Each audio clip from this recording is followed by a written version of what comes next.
Hi, how are you? I hope you're having a great day.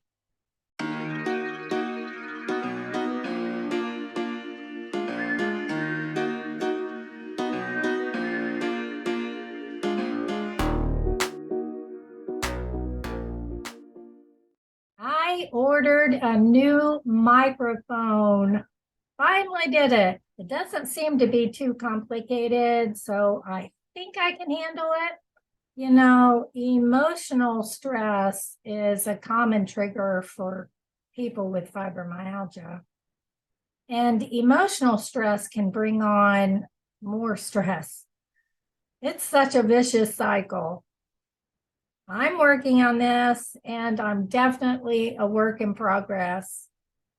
I've had a rough month, but I'm not defeated.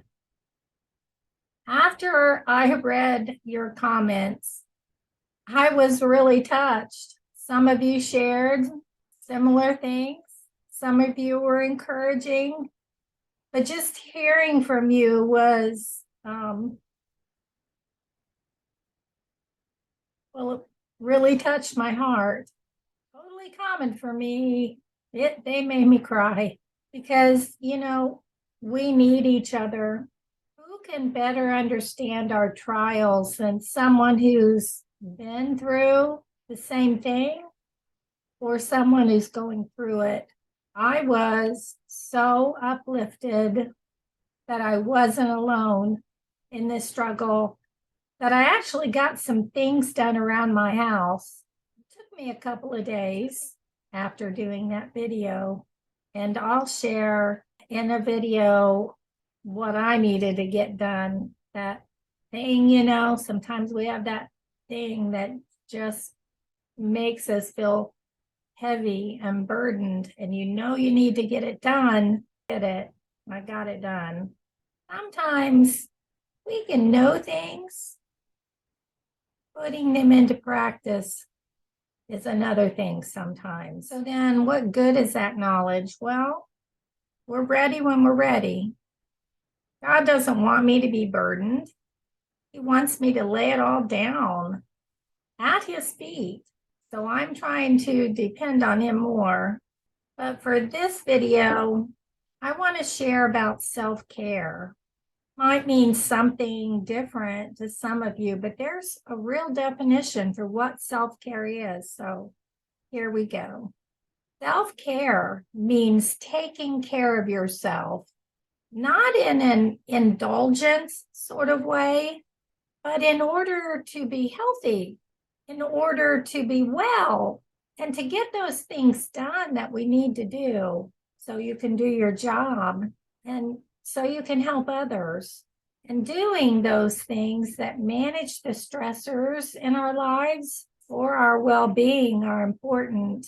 So in our real lives, what things are important in self-care?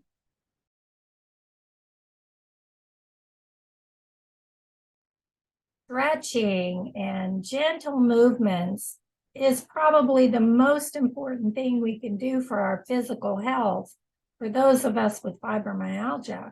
I said this many times, I know, but stretching and gentle moving keeps our joints and muscles flexible.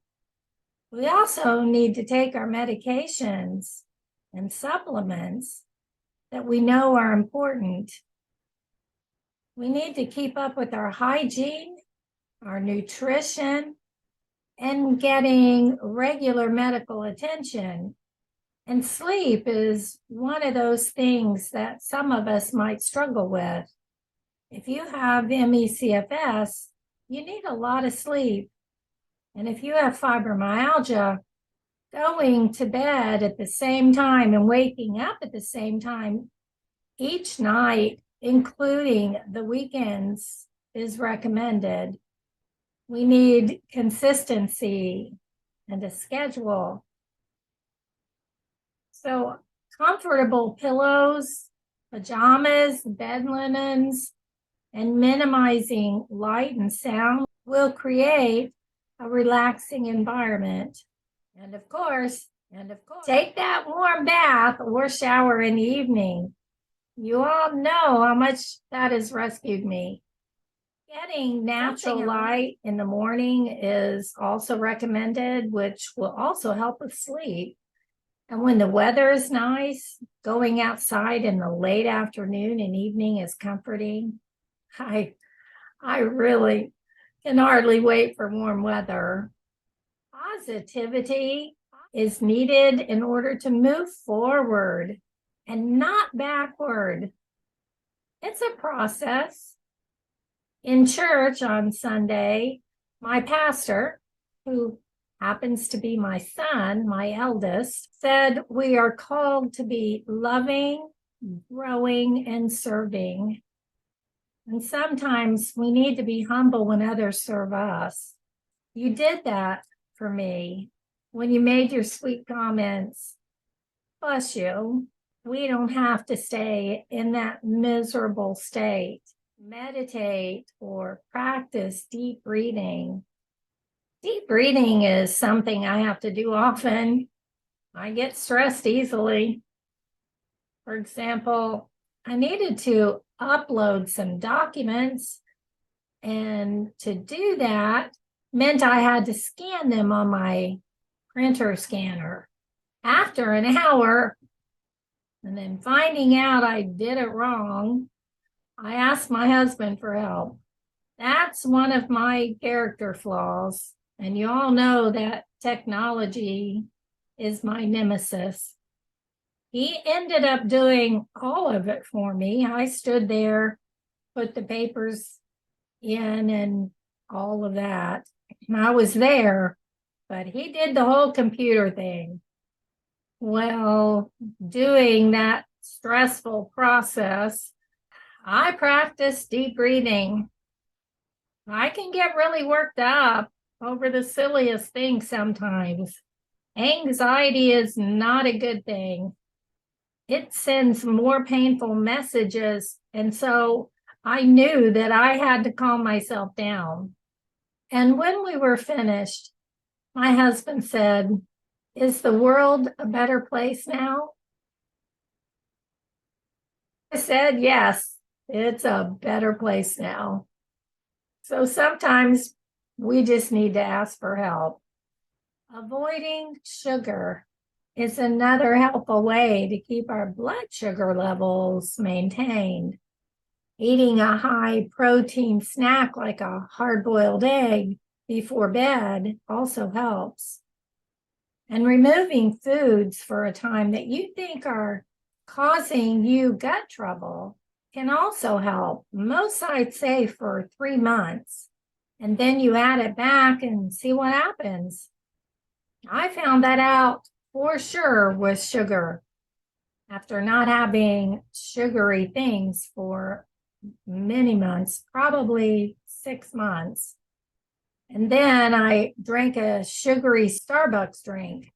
Well, I didn't know it was sugary. I didn't think about the chocolate syrup that I asked to put in it. Duh. And that's all it took. I was sick for a couple of days. Severe stomach cramps. That's not worth it. So that leads me to this next topic. Don't use self-care as a crutch. It can be self-sabotaging. Once you work through your trial or difficulty, move on. Put it out there. For me, when I'm feeling down, I don't always recognize it at first. It kind of happens over time. But once you recognize your issue, it's time to put some things in motion, things that are good for you. It doesn't mean you shouldn't care about yourself or what's occurring in your body, but it does mean that we need to look forward sometimes.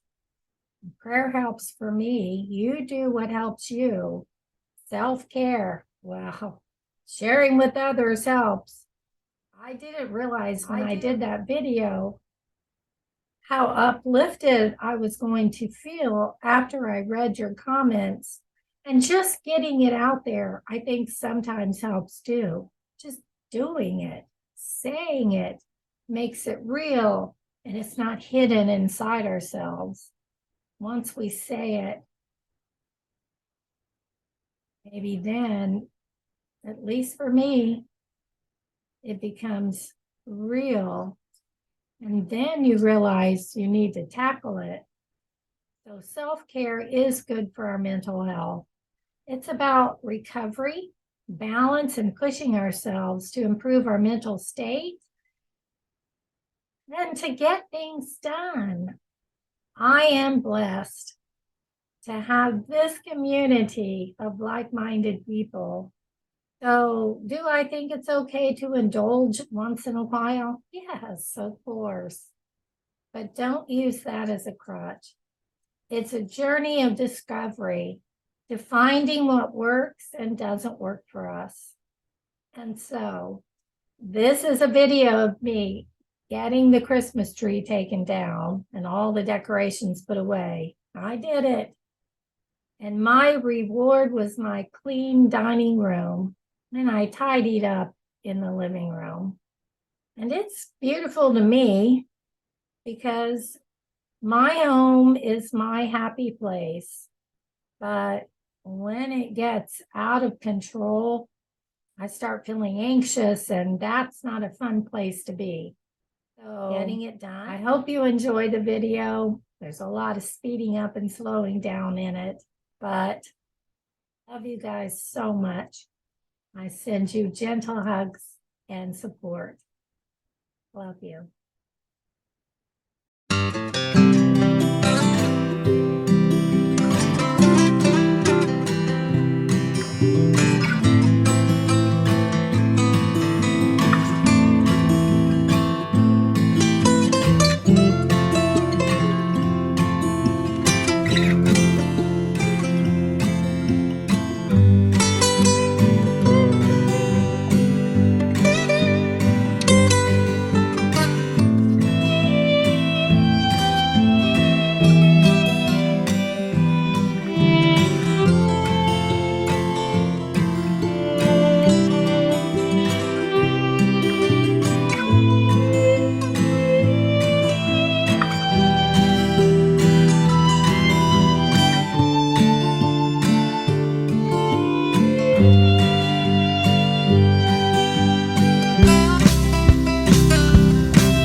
And so either I think I've turned into Wonder Woman, but I also put the Christmas tree away by myself. Normally, I let my husband do that.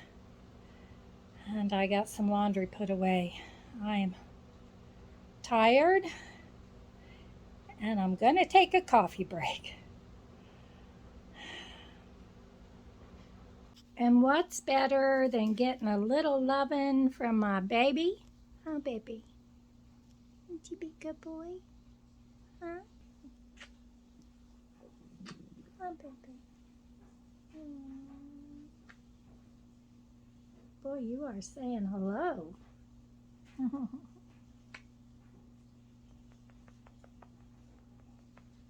Says I love loving. I know. I know.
But I also put the Christmas tree